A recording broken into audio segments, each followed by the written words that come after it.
Aujourd'hui, pour échanger autour de la transmission, je vous amène à la rencontre de Mathieu Gonzalez Bandrés. Mathieu, il a un parcours extrêmement riche, à la croisée des chemins entre l'ostéopathie, la recherche scientifique, l'expérience clinique et tout ce qui est accompagnement du sportif. Il est ostéopathe, formateur en ostéopathie, il a un master en STAPS, entraînement et optimisation de la performance sportive, il est formé en neurosciences de la douleur, à la communication thérapeutique, à l'hypnose médicale, au raisonnement clinique avancé et informé par les données probantes. Et aujourd'hui, on a échangé ensemble. On s'est parlé du doute et de la place qu'on peut laisser au doute, de la place de l'expérience, du rapport aux connaissances scientifiques, de tout ce qui fait grandir un ou une professionnelle du mouvement, de l'enseignement, du soin au fil des années, mais aussi de la relation qu'on va pouvoir construire avec les personnes qu'on accompagne, que ce soit des élèves, des étudiants et étudiantes, des patients, des patientes. Et au fil de cet échange, vous allez découvrir une idée particulièrement forte dans la transmission, c'est qu'il est possible d'avoir un très haut niveau de connaissance, mais qu'il va être nécessaire de construire une relation humaine qui soit saine pour faire en sorte que la transmission puisse avoir lieu de façon optimale. Je vous laisse découvrir mon échange avec Mathieu Gonzalez Bandrés.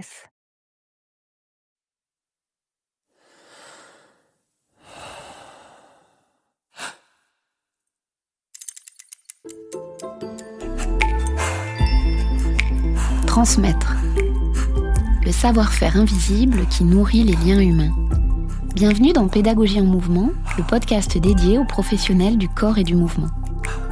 Je suis Anne de Brilly, formatrice investie et grande passionnée par la pédagogie.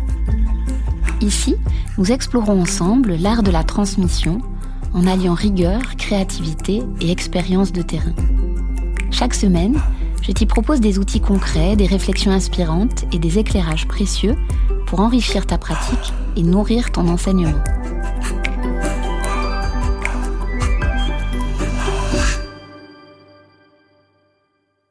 Se mettre à l'aise avec le doute.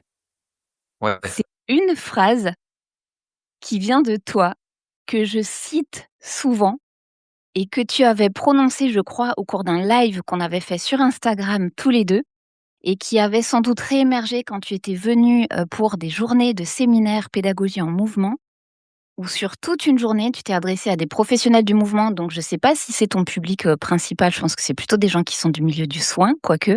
Tu pourras nous le dire après. Et en fait, c'était pour les aider à construire des recherches qui soient basées sur des sources scientifiques qui soient fiables. Et je me dis, mais on en a tellement besoin en fait quand on est professionnel du mouvement et on nous apprend tellement pas à le faire non plus, quoi. Mais voilà, se mettre à l'aise avec le doute, c'est une phrase qui m'est restée et que je trouve à la fois précieuse dans la recherche, mais même précieuse dans la pédagogie elle-même, parce que je trouve que même dans la transmission, tu sais, il y a une posture de prof qui pourrait faire qu'on a tendance à dire, comment dire? Comme si on allait être pris à défaut si on dit: «Je sais pas» ou «Je sais pas Ouais. encore» ou «Je vais chercher» ou ça, donc ça peut être sur la matière qu'on transmet, mais même sur la transmission elle-même, tu sais, de se dire: «Là, j'arrive pas à t'aider, attends, faut que je cherche». Moi, ça m'arrive de dire à des élèves: «Aide-moi à t'aider, en fait, parce que je comprends pas ce que tu comprends pas» et je me dis ça, c'est rarement accepté, en fait, dans la transmission. Ouais. Ouais, c'est une bonne remarque. C'est vrai qu'on en avait parlé la dernière fois. Et il y a pas mal de questions dans ta question, finalement. Je crois qu'il y a le fait que, déjà, on sait pas vraiment à qui on s'adresse et comment les gens sont câblés, on va dire. Donc comme tu dis, bah, parfois les gens, ils ont une attente particulière, elle est un peu cachée et c'est bien d'essayer d'aller la chercher et tant qu'on n'a pas vraiment l'attente précise de la personne, ses objectifs, la manière dont elle réfléchit, dont elle va comprendre nos propos, comment elle interprète nos propos. Bah, en fait, on est dans le doute finalement, jusqu'au bout, même si on a une bonne intention, qu'elle est organisée et cetera. On sait pas vraiment finalement, quelles sont les attentes des gens quand c'est un public auquel on transmet en tout cas, hein, des choses. Et puis même sur le plan des connaissances, pures, que ce soit des sciences dures ou des sciences plus molles, on va dire, pour repartir sur les sciences. On est bourré de biais, d'analyse, donc heu donc là, c'était le propos quand on avait construit cette intervention la dernière fois, de se dire: «Bah, comment on fait pour essayer de mener une recherche, dans la littérature scientifique?» Pour essayer de minimiser les biais, parce qu'on peut pas toutes complètement les mettre de côté et donc en fait, bah, dealer avec le doute parce que, bah, on n'a pas le choix quoi, Mmh. Mmh. finalement. Ouais. Je le disais tout à l'heure, mais je vais le redire parce que c'était un peu en aparté entre nous. Quand je préparais, notre entrevue, quoi, ton interview et le fait qu'on échange sur la pédagogie, dans ton parcours, tu es quand même, je trouve à la croisée des chemins entre l'ostéopathie, le milieu sportif, l'accompagnement des sportifs, notamment tout ce qui est, course à pied et tu es aussi formateur. La première question que je vais poser avant qu'on déroule un peu ton parcours et que je pose à tous mes invités là, comme ça, bam, 8h30 de but en blanc, Ouais. c'est quoi pour toi la pédagogie? Hem, je dirais que c'est une bonne question, hein. Je dirais que c'est mettre en place des moyens, heu, trouver des ressources pour que les personnes, puissent avancer sur un cheminement, de progrès. Et le plus en accord avec, heu, ce qu'ils attendent en fait, qu'est-ce qu'ils veulent faire émerger d'une situation d'apprentissage, d'une situation, d'un chemin de formation, enfin voilà. Je je résumerais ça comme ça. Ça me marque ce que tu dis parce que ça contient beaucoup les attentes des Mmh. personnes qui sont apprenants, apprenantes. Et tu sais, moi, le public, auquel je fais enfin, le public que j'accompagne, c'est des professionnels du mouvement et souvent, on est très, très centré sur la matière que l'on souhaite transmettre, la Mmh. discipline que l'on souhaite transmettre, comment on va le transmettre et on ne sait pas forcément ce que les gens viennent chercher dans nos cours Ouais, et ça peut c être, excuse-moi, je me souviens d'une fois, quelqu'un qui témoignait, je ne sais plus exactement dans quel coin de France elle est, plutôt en milieu rural et en fait, il y a un gars qui lui dit: «Mais tu sais, quand je viens suivre tes cours, c'est le seul moment de ma semaine où je ne bois pas» ouais et je et me attends disais: «Mais attends de cacher quoi. ouais, Ouais. c'est fou, hein?» Ouais. Beh, ouais, ouais et c'est ce qu'on disait au tout début, c'est qu'on sait pas vraiment en fait quelles sont les attentes des gens quand ils viennent se former ou, alors, comme tu le disais, je m'adresse à des patients au cabinet, je m'adresse à des étudiants quand je suis à l'école et je m'adresse à des athlètes quand j'entraîne. Mais en fait, je crois que c'est mon biais pour le coup. J'essaye d'avoir une approche, la plus personne centrée possible. C'est-à-dire, qu'est-ce que tu attends en fait, de notre rencontre et qu'est-ce qu'on essaye de faire émerger ensemble? Et puis parfois, bah, c'est des objectifs qui sont réalisables et voilà, on peut essayer. Et parfois, en fait, c'est pas réalisable, donc il va falloir discuter. Trouver un hier Mmh. à la piscine, il y avait une maman qui disait, je trouvais ça cool, à son enfant, bah, ça s'appelle couper la poire en 2. Toi, tu as ton avis, moi j'ai mon avis et il va falloir qu'on trouve un juste milieu. Voilà, ça traduit bien le truc et puis parfois, bah, en fait, on n'arrive vraiment pas à découvrir, j'ai envie de dire heureusement c'est rare, mais ce qu'ils veulent vraiment, quoi. Et parfois, c'est au bout de la deuxième, la troisième, la quatrième, la cinquième rencontre qu'on se dit: «Ah, en fait, c'était ça qu'ils voulaient» et je passais à côté, quoi. Mais c'est pas grave, en tant qu'on arrive à rectifier après, c'est OK. Mais ça veut dire que toi, il y a des fois, tu poses texto la question? Rarement quand même, mais disons que j'essaye plus de mener une petite enquête, un peu subjective. Tu vois? De découvrir en fait ce qu'ils veulent, ce qu'ils souhaitent faire, ce qui là où ils ont des difficultés, ils voudraient progresser, et quelquefois quand j'arrive pas effectivement, je leur demande, bah, tout simplement: Qu'est-ce que vous attendez de notre rencontre?» quoi. Et puis, bah, parfois ça sort tout seul et parfois ça sort pas. Et quand tu dis: «Je mène mon enquête», tu mets quoi en place pour le faire? C'est juste avec la discussion. Ouais. Tu vois, hier je t'ai dit: «On parle de quoi?» C'était assez clair. Et puis, en fait, j'aurais très bien pu, c'est au cours d'une conversation téléphonique, te demander comment tu as l'habitude de mener tes entretiens, ce que tu souhaites faire émerger, pour qui, heu voilà, c'est au cours de l'entretien que ça pourrait se dérouler, quoi. Mmh. Enfin, je pense. Et au-delà de ce que la personne, elle attend, toi, quand tu transmets, le fait que tu t'adresses à des publics qui sont complètement différents, parfois des étudiants, donc j'imagine c'est une formation initiale, parfois c'est à des professionnels, donc c'est des gens qui vont être plus avancés. Quand tu t'adresses à un ou une patiente, c'est encore, un un endroit et un endroit de transmission aussi qui est différent. Je me dis: qu'est-ce qui distingue pour toi, transmettre une information, enseigner, accompagner quelqu'un Ouais, sur son chemin ou dans des changements? ouais, c'est des bonnes questions. Après, je suis pas un expert, je pense, en sciences de l'éducation, tu vois? Parce que je suis pas directement formé à ça, même si en STAPS, on est censé mettre en place des situations d'apprentissage avec des objectifs, des variables d'apprentissage et cetera. Donc on apprend à le faire, mais dans le domaine des activités physiques et sportives. Donc je pense que, inconsciemment, je le retranscris dans ce que je fais en enseignement. Mais comme tu dis, il y a des lieux différents et des publics différents. Heu Et en fait, on peut pas avoir les mêmes canaux, finalement, de discussion, d'échange, d'apprentissage, même les mêmes situations, quand on s'adresse à 20 personnes et quand on s'adresse à une personne, finalement. Et on n'a pas non plus les mêmes temps. Il y a des temps longs, sur des formations continues, par exemple, où on est sur 3 jours de formation, donc là, on a un peu de temps de mettre en place des situations, que ce soit, je sais pas, du jeu de rôle, des situations collectives, des situations de réflexion collective, des quiz, de l'analyse de vidéos, enfin, on peut mettre en place plein de choses. Quand je suis avec un patient, bah, on a moins de temps déjà, on a 50 minutes.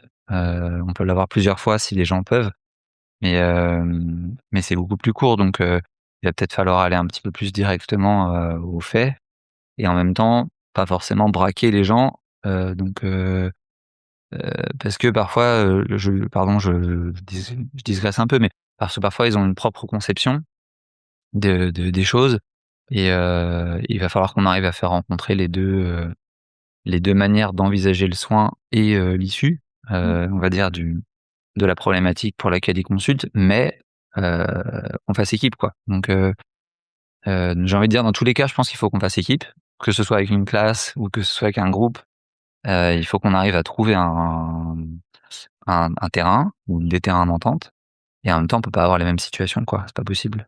Je sais pas si j'ai Mmh. répondu à ta question, mais En fait, moi, ce que je retiens beaucoup, c'est l'histoire de la temporalité qui est pas la même ouais.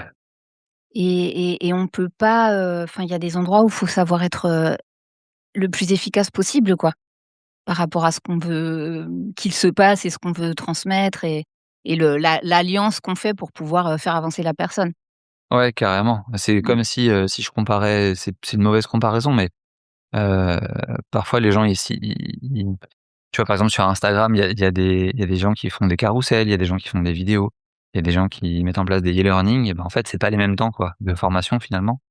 Moi, j'utilise Instagram que pour le pro, donc j'avoue que pour moi, c'est une manière de disséminer des informations et c'est vrai qu'en fait, sur un carrousel, on peut pas nuancer ou rarement nuancer, alors que sur une vidéo, on pourrait avoir le temps mais ça veut dire qu'il faut accepter de se mettre en scène. Enfin, c'est juste des temps différents, quoi. Sur la formation, tu prenais des exemples de mise en situation, d'analyse vidéo et cetera.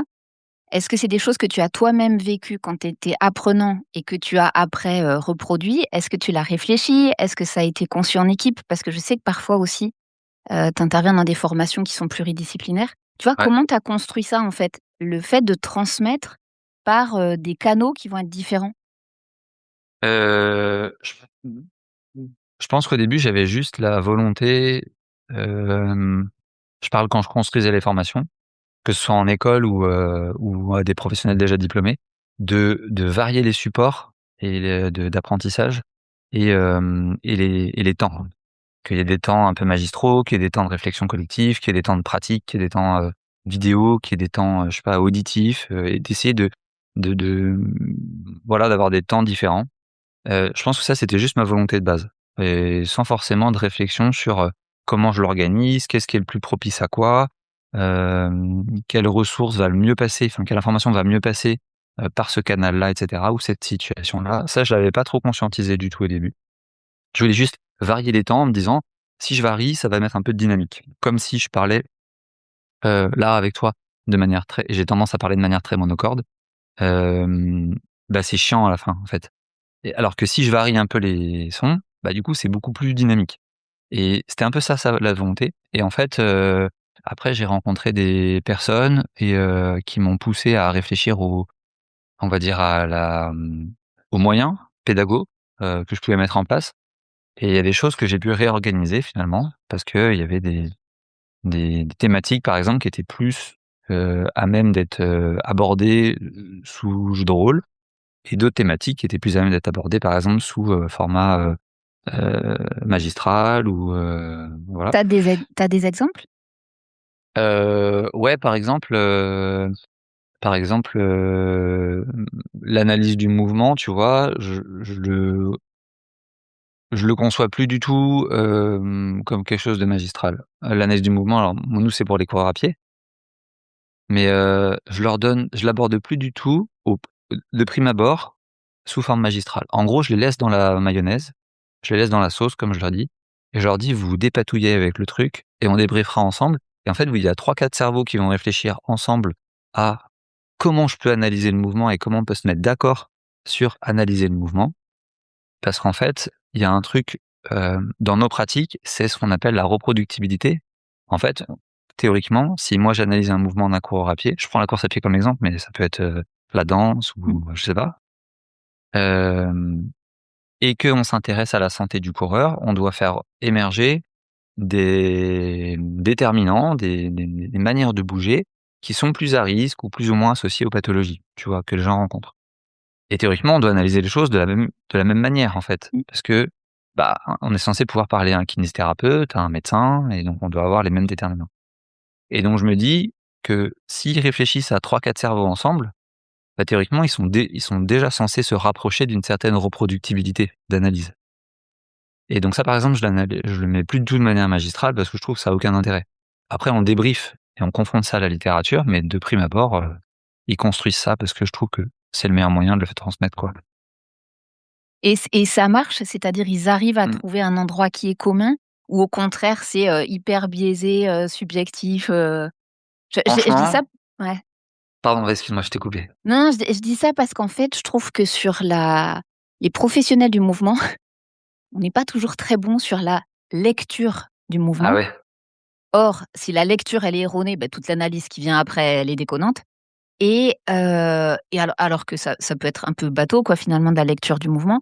Mais on met plein de filtres qui sont, esthétiques, parfois artistiques, tu vois? Où on confond, je sais pas moi, dans une posture de yoga, au lieu de voir ce qui est, on va, dire déjà si ça va ou ça va pas par rapport à la posture telle qu'elle devrait être et cetera, OK. Ouais. sans dire: «Qu'est-ce que je suis en train de voir?» Ouais, peut-être qu'il y a une question d'interprétation finalement là-dedans, dans ce que tu dis. Ils sont déjà dans l'interprétation d'eux, Oui, oui. donc peut-être que l'idée c'est enfin déjà, oui, je trouve que ça marche, peut-être parce que je leur précise d'être un peu, binaire dans la lecture, c'est-à-dire d'être juste dans l dans l'analyse, dans la lecture et pas dans l'interprétation du tout. Pas dans les conséquences de ça, il va se passer ci, il compense de trucs. Non, on n'est pas là-dedans. On est dans il se passe quoi déjà et comment vous le lisez? Et heu et heu et ouais, ça marche plutôt bien. Ça marche plutôt bien. J'écoutais, je sais pas si je peux, il y a, te faire ouais, une référence, il y a 2 3 semaines, j'écoutais Albert Moukébert, il parlait d'un truc, c'était, le côté à quel point on peut se mettre d'accord sur une donnée, par exemple, je sais pas, la température moyenne, à Paris. Ben en fait, il disait, globalement, si tu rassembles, 50 humains et que tu leur demandes de se mettre d'accord sur une température moyenne à Paris, ils vont être assez proches de la réalité scientifique. Par contre, si tu les prends un par un et que tu Mmh. leur demandes, ben ouais, en fait, ils vont être assez éloignés. Donc du coup, le côté commun, finalement, tend à se mettre d'accord sur un truc qui est souvent assez proche, je trouve. Après tu Oui, qui est la est-ce que tu connais tout le travail de Mehdi Moussaïd, non? qui est ah ouais, j'adore ce que fait ce gars. Je regardais des vidéos de lui encore hier soir. Il a une chaîne YouTube qui s'appelle Fulloscopy et il est, chercheur en je crois que c'est en sciences cognitives, quelque chose comme ça. Bref, sur tout ce qui est mouvement de foule, analyse de groupe, et cetera et donc il fait des choses parfois, grandeur nature sur de l'intelligence collective. Est-ce qu'on peut fonctionner, sans chef? Comment ça fait si justement il y a une réflexion collective et si on passe par un sondage, et cetera. C'est passionnant en fait son travail OK. et ça rejoint exactement ce que tu es en train de dire. Où on Bah, ouais, ouais, certainement qu'on tend, plus on a un faisceau large, plus on tend vers une moyenne qui est réelle, quoi. mmh, Je crois donc si on retranscrit ça dans le côté dans l'apprentissage, bah, ouais, le travail de groupe pour découvrir des domaines, qui sont censés se rapprocher d'une moyenne normale, c'est pas très clair mon truc, mais je pense que l'idée est là. Ben, je pense que c'est une bonne situation, quoi.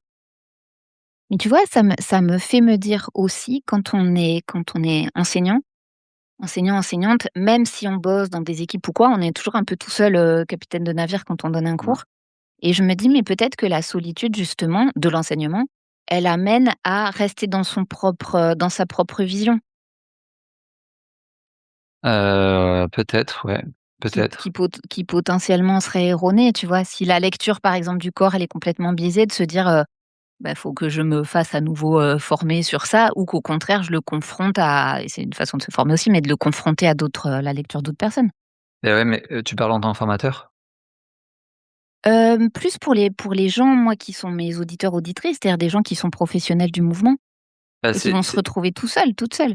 c'est là que mais c'est mon biais aussi, c'est que, je me fie très souvent à la littérature scientifique parce que je trouve, bah, qu'en fait, c'est un moyen de se former de manière continue et c'est très accessible et d'ailleurs les auteurs donnent facilement leurs papiers, mais très facilement. Il suffit de leur envoyer un mail sur des plateformes dédiées. Je pense à s'il y a des gens qui nous écoutent à ResearchGate il y a juste à s'inscrire et quand il y a un papier qui nous intéresse, on demande aux auteurs de nous envoyer un papier et ils l'envoient volontiers en fait. Ils sont quasiment tous dans la dissémination de leurs connaissances parce que ça, en fait, ça leur fait plaisir quelque part et c'est gratifiant pour eux. Mais parce que eux aussi donc ça nous permet de nous former et puis aussi nous confronter enfin de comparer nos points de vue à des données qui sont potentiellement, je mets des guillemets parce que c'est jamais vrai et d'ailleurs je vais te dire vulgairement, mais ça me saoule quand je lis «c'est prouvé», c'est prouvé, ça veut rien dire. C'est juste qu'on tend à diminuer les risques de biais cognitifs, hem et donc en fait de comparer des données qui sont issues de ces méthodologies-là, je trouve que c'est hyper utile, quoi. Mmh. De comment on analyse un mouvement, tiens, bah, qu'est-ce qui est fait en laboratoire? Même si moi je peux pas le faire, en fait, ils analysent quoi? Et comment est-ce que je peux essayer de le retranscrire dans ma pratique? OK, j'ai pas l'outil, j'ai pas, de la capture vidéo, j'ai pas, des marqueurs collés sur le corps, mais en fait, ils analysent quoi comme angle? Ils analysent quoi comme vitesse? Ils analysent quoi comme, tu vois? Et d'essayer après de le retranscrire de manière pragmatique dans un cabinet ou dans une salle de sport ou dans un studio, bah, je pense que c'est utile, quoi. Tu parles souvent des biais en formation? Ouais, parce que dans mon domaine, donc dans Ça te fait marrer? oui, parce que en fait, dans la prise en charge des problématiques du coureur à pied, c'est mon domaine du coup de formation principal pour les professionnels déjà diplômés, donc que ce soit des kinés, des podologues, des médecins, des ostéopathes. En fait, il y a des grandes chapelles qui forment et du coup, ben, toutes les chapelles ont un point de vue, on va dire, ou une interprétation Non. des faits. Pas du tout, quoi. Et du coup, et ben, souvent, il y a des gens qui viennent et qui ont déjà été formés. Donc, ils ont déjà une opinion, comme tu disais, il y a un Mmh, filtre. mmh. Et donc, on est obligé de parler un petit peu de biais parce que, moi aussi j'en ai. Je leur dis: «Bah, voilà, on va discuter de choses, mais n'hésitez pas à aller me confronter, en fait, dans ce que vous allez pouvoir lire et me remettre en question parce que, bah, moi, je suis pas exonéré de biais, quoi». Tous. Mmh, mmh. Comment tu fais justement, hem, des gens qui peuvent arriver, bah, des biais on en a tous, mais des gens qui auraient un a priori ou qui auraient, j'en sais rien moi, une formation initiale qui date un peu, qui serait à réactualiser, tu vois? Où il y a vraiment peut-être même parfois des résistances par rapport à ce qui se dit dans, la recherche, médicale, scientifique actuelle, Ouais, comment tu accompagnes ça? Parce que je me dis ça doit être un peu touchy quand même, y compris chez des gens qui ont de la bouteille parfois. ouais, tu raison, c'est hyper touchy. Parce que parfois parce que parfois, en fait, même ça peut aller jusqu'à leur identité de praticien. Tu vois? Ils se voient comme ça, les patients les voient comme ça, ils voient leur pratique comme ci, comme ça et en fait, c'est leur identité. Donc de remettre tout en question, c'est difficile, mais d'essayer de on voit ça souvent au film Inception, tu vois? Tu plantes quelques graines, deux trois questions qui vont faire émerger un chemin de raisonnement, quoi et puis peut-être ça aboutira derrière à une remise en question et parfois ça aboutira pas à une remise en question tout de suite, mais peut-être sur un temps long, dans 5 ans et ben, ils vont te reparler et puis ils vont te dire: «Tiens, au fait, ce que tu m'avais dit, ça m'a fait réfléchir» et voilà. Hem, c Ouais, à titre perso, j'essaye de ne pas m'incarner en policier des croyances, tu vois? Je déteste ça. «Non, ça c'est pas juste ce que tu penses». En fait, c'est leur manière de penser. Elle a été construite par un chemin XY. Nous, on a la nôtre et voilà, je trouve que c'est juste enfin, c'est respectable, mais on peut quand même se questionner, quoi. Tu as jamais eu dans des formations, tu sais, la personne qui est vraiment, je vais pas dire contre toi, tu sais? Pas contre, tout à côté, hein, contre, face à face, quoi. Tu dis: «Mais non, en fait, ça non», tu sais, qui met une résistance très Ouais, forte si, forcément. et comment tu te sors de là? Parce que j'adore quand tu dis: «Peut-être dans 5 ans, la personne, elle aura bougé». Ouais, mais pendant les 3, 4, 5 jours, 3 semaines de formation, en Ouais. attendant, elle est en train de te dire que non. Bah, ouais, ouais et puis en plus, là, je dis ça comme si c'était facile et c'est pas facile, de disséminer tu vois, d'envoyer des questions et puis derrière ça émerge tout seul.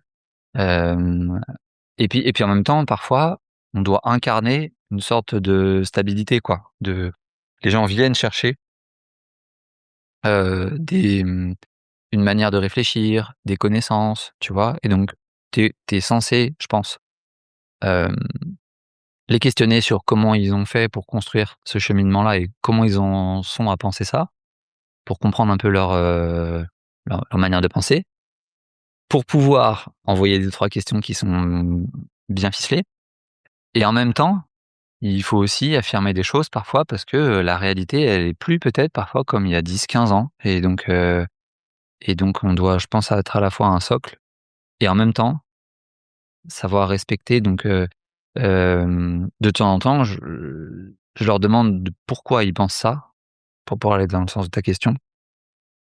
Qu'est-ce qu'ils pensent de ces connaissances-là aujourd'hui, à la lumière de ce qu'on je viens de présenter par exemple?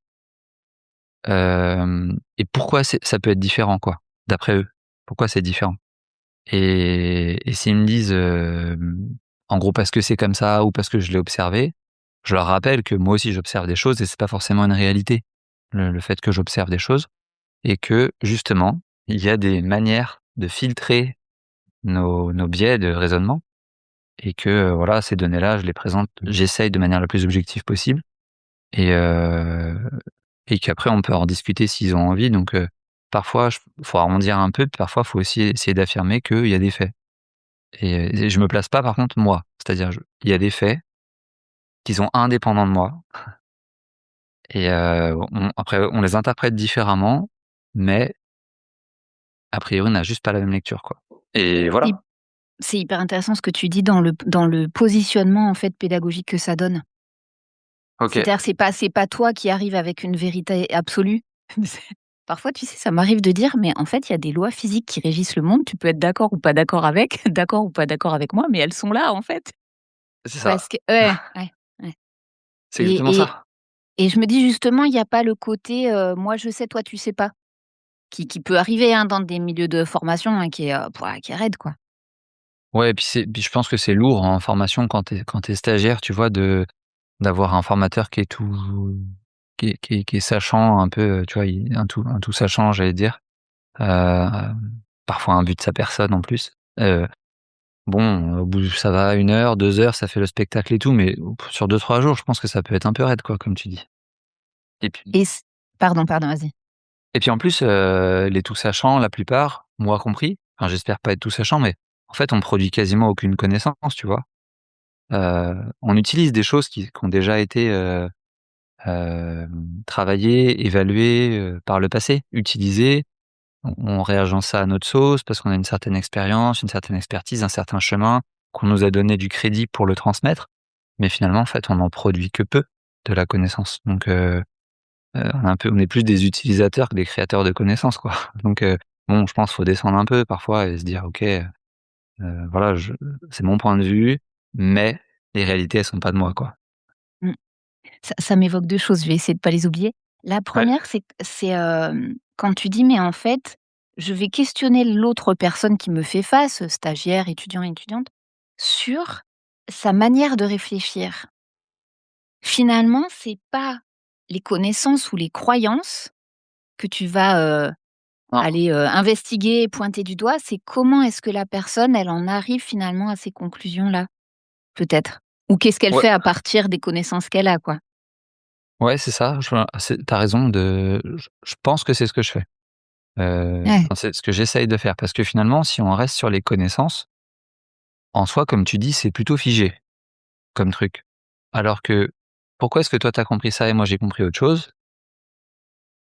Bah, du coup, Mmh ça mh. veut dire qu'en fait, il y a un socle qui est peut-être le même, finalement, mais juste on a une interprétation différente et ça, en fait, ça peut être modifiable, finalement. Alors que si on reste sur la connaissance brute, bah, on v bon, c'est difficile Ouais. de trouver un terrain d'entente, donc le cheminement, je trouve qu'il est plus intéressant et je pense que c'est plus un truc modifiable. Encore une fois, je suis pas expert en sciences cognitives, donc je j'ai pas de certitude là-dessus, mais c'est ma manière de conceptualiser le truc, quoi. Ouais. Mais c'est de l'intérêt justement d'aller regarder ses propres biais. Souvent, moi, je parle des biais, individuels qu'on peut avoir, mais aussi ceux qui sont liés au milieu dans lequel on est. Parce que je vois bien, moi, tu sais, dans les personnes que j'accompagne, c'est des milieux corporels qui peuvent être extrêmement différents, avec aussi des compétences pédagogiques qui sont différentes. Mmh. Mais le point commun dans toutes nos professions, c'est la transmission. Ouais, Même si la voix qu'on utilise pour transmettre, c'est pas la même si on est sophrologue ou si on est, prof de fitness dans un club, avec un micro casque face à 60 personnes, tu vois? Mais on va quand même utiliser la voix et des consignes et la précision des consignes, donc ça, c'est très transversal. Et il y a aussi tout ce qui est savoir lire le corps. Et je me ouais. dis: «Mais en fait, ça, je rejoins ce qu'on disait tout à l'heure, quoi, c'est tellement biaisé par, qui l'on est, le parcours que l'on a et cetera, mais le milieu dans lequel on est qui conditionne beaucoup notre façon de voir le corps». Tu veux dire là dans l'interprétation du mouvement, par exemple, pour vous? Oui, mais Ou ouais. dans la Mmh. manière d'être juste en formation, par exemple, de stagiaire ou Pas les 2, pas les ah les 2. 2. Je pensais plus au côté, lecture du corps, mais du coup ça va, tu sais, on serait tenté de se dire, «Non mais ma façon de penser, elle est la mieux et mes connaissances, elles sont le mieux», c'est ce qu'on se Ouais, disait tout à l'heure, quoi, de s'agripper, moule à son rocher à des connaissances et aussi à une façon de faire qui serait plus légitime que celle d'autres.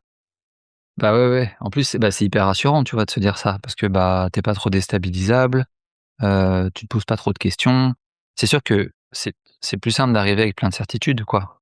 Heu, mais en même temps, je sais pas si ça rend service aux gens parce qu'en fait, je sais pas si je vais répondre à la question, mais tu me diras.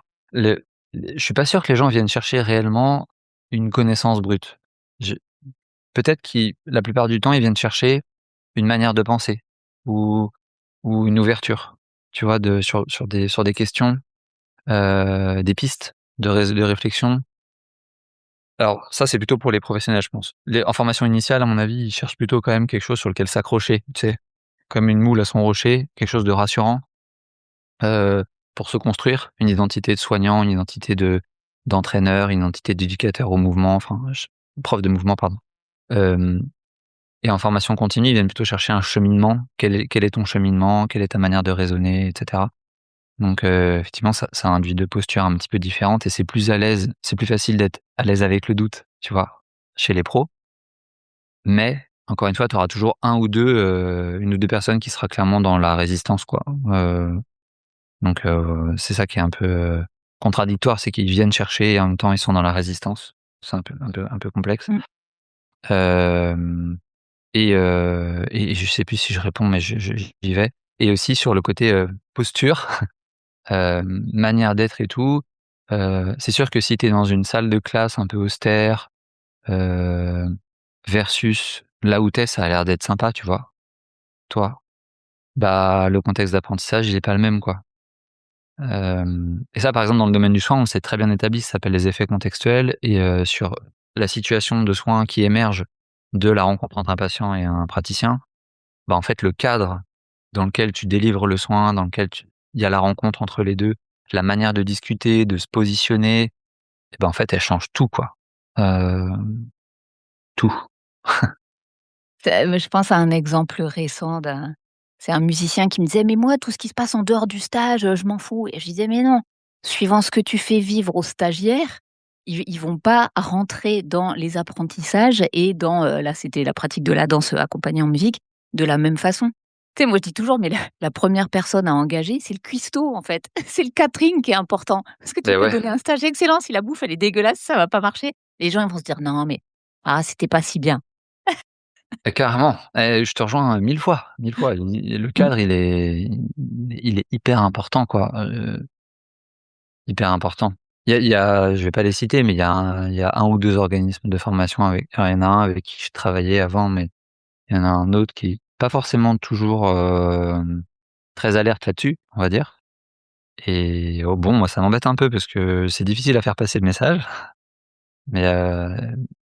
mais dans une salle de classe, tu vois, comme nous on a été à l'école primaire, Oui, des petites oui. chaises en métal, un carrelage marron, petits carreaux, là, on peut plus faire ça en fait, en formation pour des pros, c'est pas possible.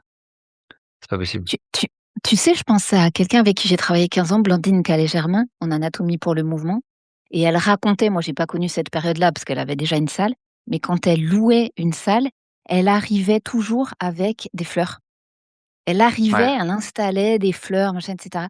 Je me dis: «Mais ça change tellement la donne quand tu arrives dans une salle». C'est ça bah, ouais, ça paraît tellement futile, on se dit: «Mais c'est pas ça qui est important, ce qui est important, c'est ce qu'on va amener, comment on va l'amener et cetera». Oui, mais dans le comment on va l'amener, il y a le pot de fleurs avec. exactement et comment tu présentes aussi et si tu es haut sur le cadre et haut dans la relation ou juste haut sur le cadre, en gros les connaissances, mais à la relation plutôt horizontale, ça change aussi et dans le domaine des sciences du sport, on s'éloigne un peu des sciences cognitives de l'apprentissage et tout, mais par exemple, tu fais faire un walk test, donc tu sais, c'est les tests de marche dans un couloir à l'hôpital pour les gens qui sont en rééducation, respiratoire, enfin cardio-respiratoire, que tu les mets dans un couloir un peu austère d'un hôpital russe des années 80, tu vois?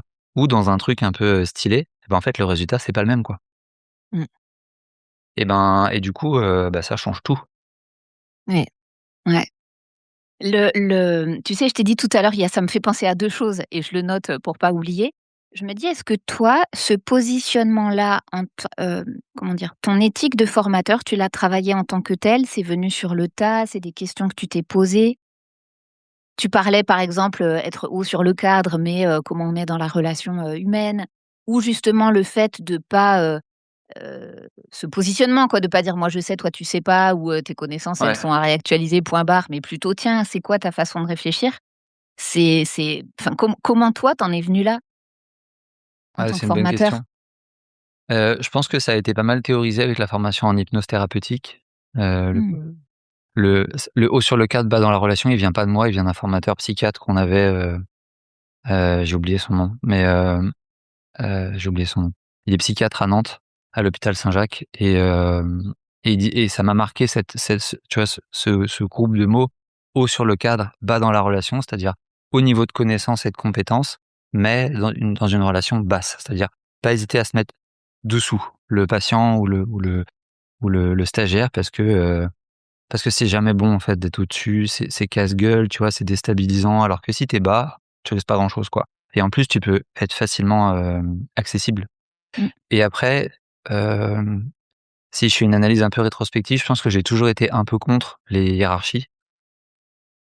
J'aime pas ça, j'ai du mal à le supporter donc je pense qu'il y a un côté aussi un peu, tu vois? Les mon frère, s'il écoute, il va savoir, mais le côté, appeler les gens docteur, maître, ça me convient pas, tu vois? Hem, je même si j'entends le pourquoi, je comprends pas l'espèce de comment dire? D'allégeance qu'on doit avoir, tu vois? Même si c'est pas forcément une allégeance, c'est peut-être que moi je le re je le représente mal. Mais, je pense qu'il y a ça aussi. Tu vois, j'aime pas les gens qui se font appeler ci ou ça. je trouve que ça fait un peu «je suis au-dessus» et je pense que je me refuse de faire ça, tu vois? Donc je pense qu'il y a un peu de ça et puis si j'écoute mes parents, je crois que j'ai toujours écouté, tu vois? Là, je suis en train de faire une psychanalyse, une autopsychanalyse, mais hem, Qu'est-ce que tu c'est veux dire par «j'ai toujours écouté»? en fait, je parlais vraiment pas beaucoup jusqu'à Mmh. peut-être ma dernière année en ostéo. Je parlais très peu. J'écoutais beaucoup, mais je prenais pas la parole et tout et je crois que c'est l'année en clinique, tu vois, en formation en clinique qui m'a fait, plus discuter avec les gens parce que j'avais pas le choix, quoi et après qu'on m'ait dit, «Bah, tiens, ce serait bien que tu viennes donner cours, enseigner et tout» et je me suis dit: «Vas-y, j'essaie, quoi» et mais au début, je parlais pas donc je pense qu'il y a aussi ce côté, tu vois, écoute peut-être instinctive, de se poser et juste d'écouter les gens, voir leur point de vue, tu vois, les comprendre, quoi. Tu en as rencontré des formateurs, comme ce que tu disais sur le côté, enfin l'inverse, c'est pas forcément haut sur le cadre, mais haut dans la relation? Ouais, Et mal vécu? très, très mal vécu, ouais. Ouais. Ouais, très, très mal vécu. Il y en a genre je pense à 2 personnes. La première, j'ai juste arrêté d'échanger avec parce que j'écoutais, tu vois? Mais je voyais qu'il y avait pas d'échange, en fait. C'était c'était pas Mmh. un échange, c'était une comment je vais dire ça? Une imposition d'idées et l'autre, c'était une femme, le 1er c'était un homme, le deuxième c'était une femme et je dis pas ça parce que c'est une femme, mais c'est bref. C'était une formatrice, du coup, et je suis pas venu la deuxième journée. Je Ah ouais, Ouais, ça voilà, ça c'est fait. ça me parlait pas, je me dis: «Bon, autant que j'aille Non. courir». Ouais. Heu, Et est-ce que tu as eu à l'inverse, moi j'appelle ça des monsieur Romain. Qui est monsieur Romain? Mon prof d'histoire géo en troisième et quatrième qui nous vous voyait avec son accent.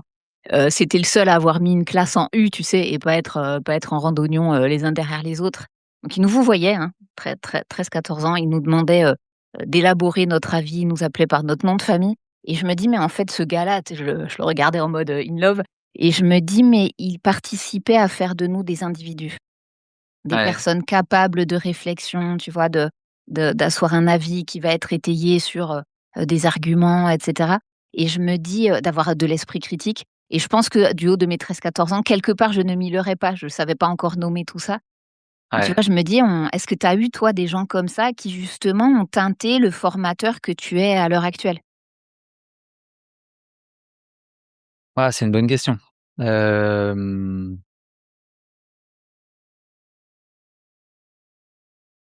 Très bonne question. Récemment, oui, dans la formation en hypnose thérapeutique là, hem, il y en avait plusieurs, Pierre, Jeanne, Julien, il y avait, j'ai oublié là un autre le nom, un autre formateur principal, enfin, cette formation-là clairement mmh, elle a confirmé mes biais, donc c'est pas bon, mais bon, elle a élucidé plein de trucs et sinon après, j'avoue que je sais pas trop. Je pense que c'est plutôt une méthode de réflexion, tu vois? Je pense que l'université m'a fait du bien et aussi de partir après dans une formation qui, je le dis là, mais la formation en ostéo à l'époque, c'est je peux dire à l'époque maintenant, il y C'est quoi, c'est a 2013? j'ai fini en 2013, ouais, donc j'ai commencé en 2008. C'était assez empirique et moi ça me rendait dingue. Heu, je comprenais rien, tu vois?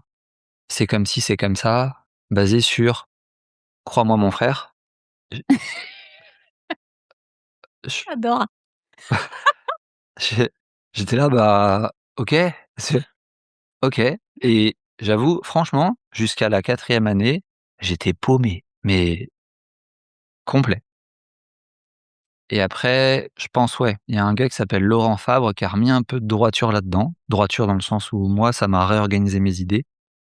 Pas droiture dans le sens vérité, tu vois? Mais Mmh. ah, oh, ça y est, je peux entrevoir le truc différemment et ça me parle. Sinon, franchement, je suis pas sûr que je serais ostéo, quoi. Ah ouais! Pas tu sais, Mmh. une année, OK, tu as des sciences un peu dures, donc tu fais de l'anatomie, de la physiologie et cetera. Bon, voilà, comme tu dis, c'est des réalités qui régissent le monde, tu as pas trop à discuter. 2e année, 3e année, c'est très empirique. En soi, pourquoi pas. 4e année, c'est toujours le cas, puis on commence à rencontrer des patients et c'est toujours un peu empirique. Ouais, les gars, mais maintenant je commence à m'occuper de gens, moi, Mmh. et ça me convient pas trop que ce soit hyper empirique et que je sache pas vraiment ce que je fais. Et vous me dites ça comme si c'était une vérité absolue, mais moi, j'ai pas l'impression que ce soit la vérité et on n'arrive pas à en discuter, quoi. Et et donc peut-être Laurent, ouais, a remis un peu de trucs là-dedans. Donc Monsieur Romain, peut-être Laurent Fabre Ouais. et la formation en hypnose et l'université mélangée, tu vois? Je pense. Et pourquoi l'université? Tu dis que ça t'a beaucoup appris, mais en quoi? La méthode, tu vois? Le Mmh. côté, tu observes quelque chose, tu émets des hypothèses, tu essayes de te faire mentir, tu y arrives pas, l'hypothèse, elle doit plutôt être pas mauvaise. Mmh. Mmh. Et ça, je trouve ça cool comme un raisonnement. Je trouve que c'est assez sain, tu vois? Même si on n'arrive jamais vraiment à le faire, mais je trouve que c'est assez sain. Et comment tu jongles, toi, maintenant, en tant que formateur, Ouais, en en tant formateur en général, j'allais dire en ostéopathie, mais entre justement tout ce qui est de l'ordre de clinique, empirique et tout ce qui est, de l'ordre de la recherche? Et déjà, est-ce que tu peux définir l'un et l'autre? Parce que forcé les gens qui nous écoutent connaissent pas forcément exactement les tenants aboutissants de l'un de l'autre, mais quand on ouais, parle de clinique. ouais. La clinique, c'est tout ce qui se passe l'étymologie, c'est au chevet du patient.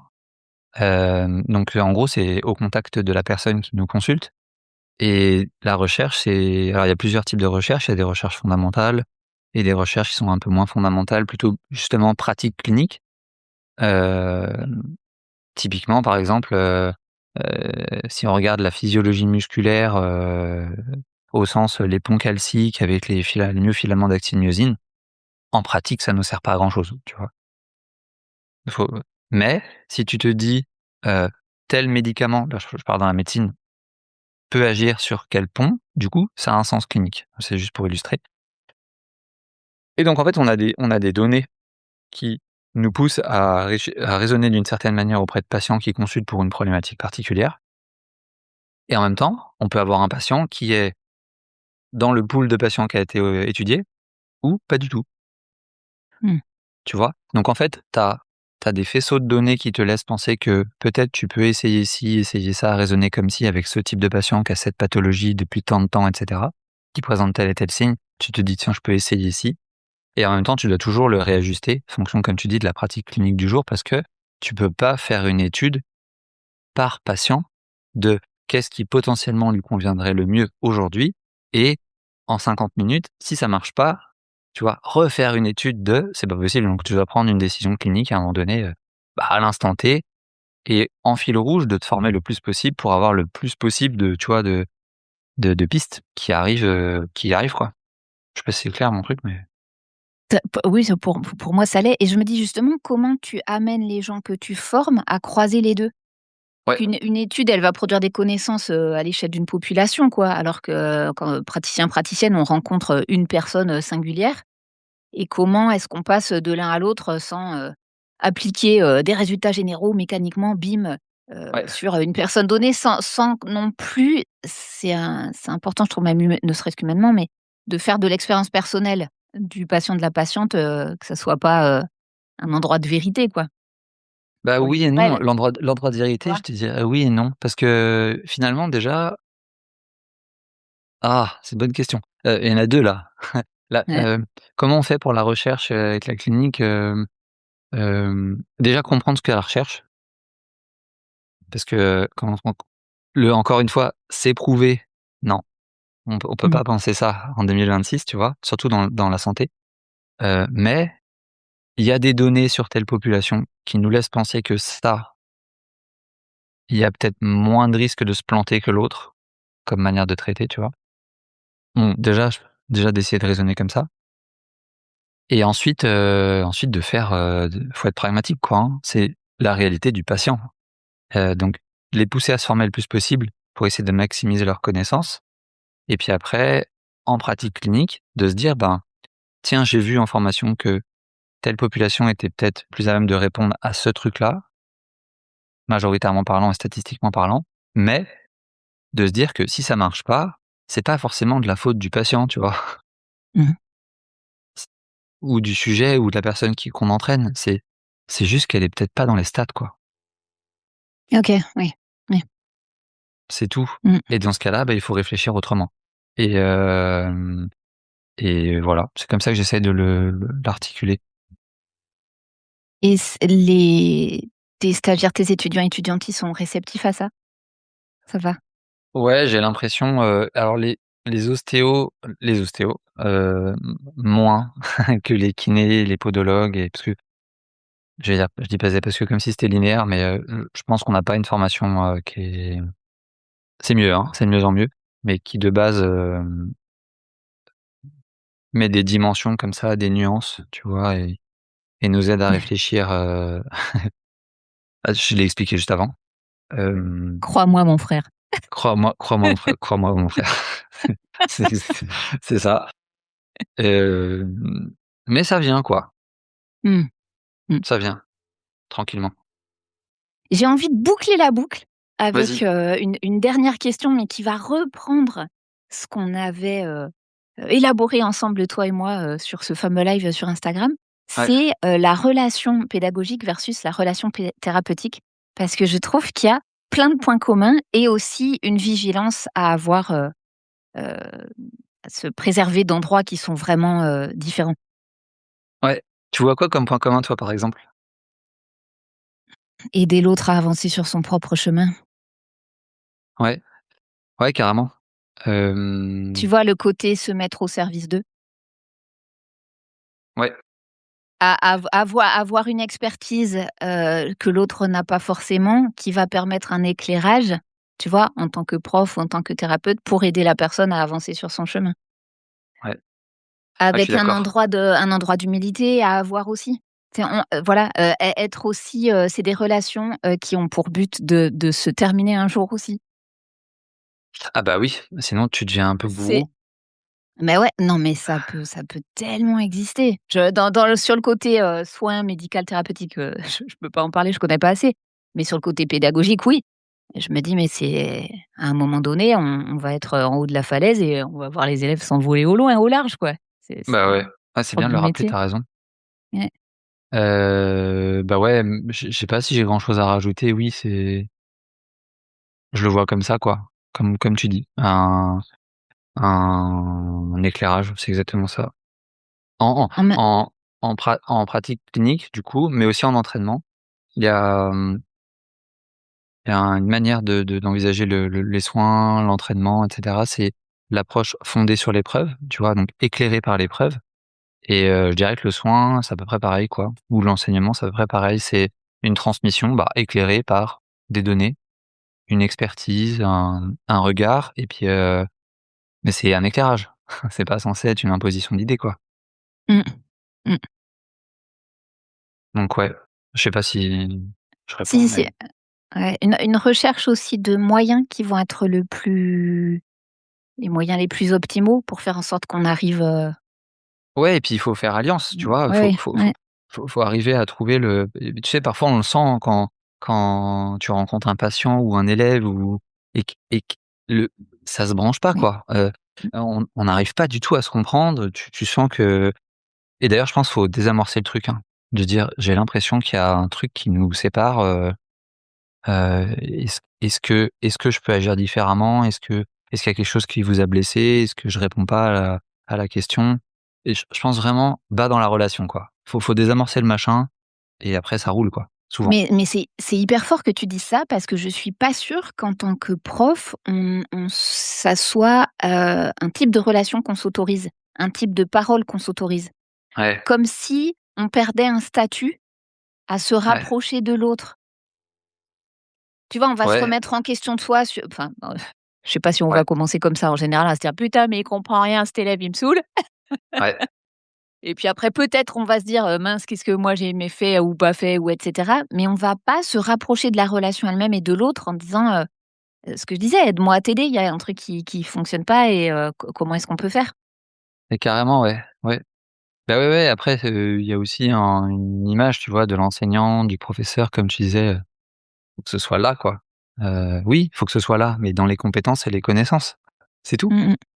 Après le reste c'est un humain avec un autre humain, bah, si la connexion elle se fait pas, il se passerait il y a pas grand chose qui va émerger quoi, hein. Mmh. Donc ouais, je pense qu'il faut bien désamorcer le truc, tu vois, la dernière fois, c'était Et être à l'aise avec le doute, là, ça va être bas dans la relation qui va rester, quoi. ça me va, ça me va.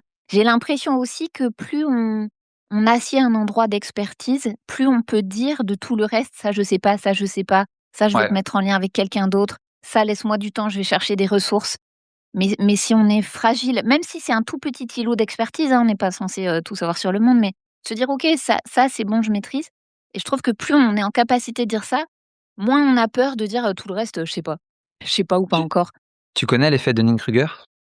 Ouais, On est là-dedans, quoi, ra hein. raconte-le pour les auditeurs, auditrices. Ah oui, c'est 2 chercheurs, 2 chercheurs en psychologie, si je me trompe pas, Dunning et Kruger, qui ont remarqué que les gens qui découvraient un domaine, alors j'ai plus les années, spéciales, mais qui découvraient un domaine et qui, du coup, commençaient à s'approprier quelques connaissances sur ce domaine, se pensaient très experts, alors que les personnes qui cernaient très bien un domaine, donc en gros, arrivaient à cartographier leurs connaissances et à faire une map quoi, avec les limites de leurs connaissances et ben, du coup, se pensaient moins compétents et clairement, c'est l'effet de Dunning-Kruger de, bah, probablement plus tu cernes un domaine, plus tu arrives à te dire, bah, y a ça je le cerne pas dans ce domaine-là, ça je le connais pas, ça je sais bien, par contre, et du coup, c'est peut-être plus à l'aise aussi tu peut-être plus à l'aise de le dire. De le dire, d'oser le dire. Ouais. Bah ouais, bah Mmh. ouais. Mais j'ai une minute? Ouais. Oui, bien sûr. S Tu vois, au début, je pensais qu'on pouvait être un peu compétent sur plein d'aspects, puis plus ça va, plus justement, tu vois, je creuse dans mon domaine de formation. En l'occurrence, c'est le rapport entre les sciences du sport, la santé et les thérapies, enfin, la thérapeutique pour les coureurs notamment, et plus je me dis qu'en fait, eh ben, il faut que je comprenne le plus possible ce domaine-là et les autres domaines, eh ben, je peux pas en fait bien Mmh. les cerner parce que c'est pas possible et c'est OK, tu vois? Il y a d'autres gens qui sont Oui, très bien formés et c'est ça aussi, c'est de pas le vivre comme un deuil, comme un endroit ouais, je sais pas. Mmh. ouais, c'est ça et puis d'arriver à se dire: «Bah, tiens, dans ce domaine-là, il me manque ci, il me manque ça», parce que justement, tu cernes, tu arrives à créer des frontières dans tes connaissances et puis, bah, du coup, c'est plus clair, quoi. Mmh. Enfin, voilà, c'était la minute en plus. Mais c'est cadeau, on prend, on prend. Si les gens qui nous écoutent aujourd'hui ont envie de te rencontrer ou de te retrouver, ils et elles peuvent le faire où? Parce qu'à la fois tu es formateur, à la fois tu es podcasteur aussi toi-même à tes heures perdues. Mais je me dis, Ouais. à quels endroits, voilà, on peut te retrouver en formation ou te contacter? Hem Alors, me contacter souvent, c'est sur les réseaux traditionnels, sur, LinkedIn, Instagram. Je suis assez facilement trouvable, Mathieu Gonzalez Bandrés, très facile à trouver et après les formations, j'en donne, je le cite ça? Je le dis? Ouais. Oui, c'est ce que tu veux. Ouais, ouais. Ah ouais, je forme pour différents organismes de formation, du coup, sur les pathologies du coureur à pied. Donc pour ceux qui sont dans la santé, c'est pour le CFPCO, Food Solutions, qui est un organisme de podologue, Réflexe Formation et Brainit, donc c'est dans différentes villes de France et globalement, voilà. Après j'enseigne à l'Institut Dauphine en ostéopathie à Paris, mais hem, ça intéressera peut-être que des étudiants ostéo ça ou des Mmh. ostéos. Mais globalement, voilà, je pense que ça peut être ça et après podcast, oui, c'est vrai qu'on en anime plus trop, mais il y en avait un, enfin, j'ai perdu un peu de temps là-dessus. Et il y avait un podcast qui s'appelait Au bord du terrain, qui s'appelle toujours Au bord du terrain, qui est un peu en sommeil là depuis quelques mois. Mais heu, mais voilà, il y a toujours ça. Yes. Merci beaucoup Mathieu. Qu'est-ce que toi tu retiens de cet échange-là? Bah, que ça m'a fait me poser des questions, tu vois, sur les situations d'apprentissage, sur, comment j'avais construit le truc, pourquoi j'en étais là. Hem, je trouve ça intéressant, tu vois, de se poser des questions, ça en fait, ça rejoint des réflexions que j'avais eues peut-être plus pratiques sur les formations avec un ostéo qui est formateur et qui est doctorant maintenant, qui s'appelle Erwan Jaco, qui est, je trouve, fascinant. Et tu vois, ces questions de comment t'en es à penser ça et à pratiquer ça dans ta pédagogie, heu, on se les pose, enfin, moi, je me les pose pas assez souvent, je pense. Mmh. Et voilà, c'est ce que je retiens de notre échange, quoi. Je vais te dire moi ce que je retiens, parce que ça me vient là sur tes derniers mots, c'est, on est légitime à oser dire qu'on ne sait pas. Clairement. Merci beaucoup Mathieu Merci à toi. et puis, à très bientôt. Ouais, j'espère. Merci Anne, salut.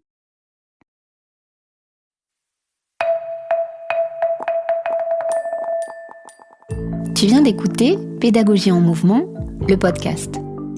Pédagogie en mouvement, c'est aussi et surtout un organisme de formation pour t'accompagner dans ta connaissance du corps et dans ta transmission. Tu peux retrouver l'ensemble de mes formations sur mon site www.annedebreuilly.fr.